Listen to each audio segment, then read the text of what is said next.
મિત્રો, આજે ગુજરાતની 7 કરોડ જનતા જનાર્દનને ગુજરાતના લગભગ 1 કરોડ ખેડૂતોને ખેત મજૂરો ગુજરાતની જનતાનું પેટ ભરી રહ્યા છે અને આજે ગુજરાતની અર્થવ્યવસ્થામાં કુલ જીડીપીના 20% યોગદાન ખેડૂત પુત્રોનું છે। એટલા માટે ખેડૂતોને જગતના તાત અને ધરતી પુત્રો કહ્યા છે। મિત્રો, આજે ગુજરાતના કિસાન ભાઈઓ, ખેડૂત ભાઈઓ 4 પ્રકારના સંકટમાંથી પસાર થઈ રહ્યા છે।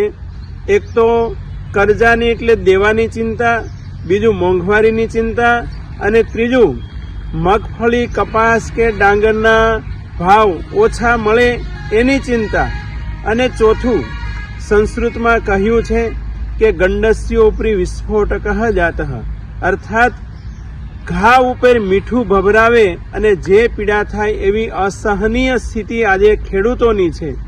ત્યારે ગુજરાતમાં સમગ્ર ગુજરાતમાં માવઠાને લીધે એક ખેડૂતને લગભગ 8 લાખનું નુકસાન થયું છે। ત્યારે આવા સમયમાં આબરૂદાર અને પ્રતિષ્ઠાવાન ખેડૂતો પોતાના દીકરા દીકરીઓને સગાઈનો પ્રશ્ન કે લગ્નનો પ્રશ્ન આવે, ખર્ચા પહોંચી ન વળે અને ત્યારે આબરૂને ખાતર આત્મહત્યા કરવાનો વિચાર કરતો હોય છે। ત્યારે એક સાધુ તરીકે અને ખેડૂતના દીકરા તરીકે આ તમામ ખેડૂત ભાઈઓને મારી વિનંતી છે કે આવા સંકટ સમયમાં કોઈ ખેડૂત ભાઈઓ આત્મહત્યા ન કરશો અને વિચાર સુધા પણ ન કરશો।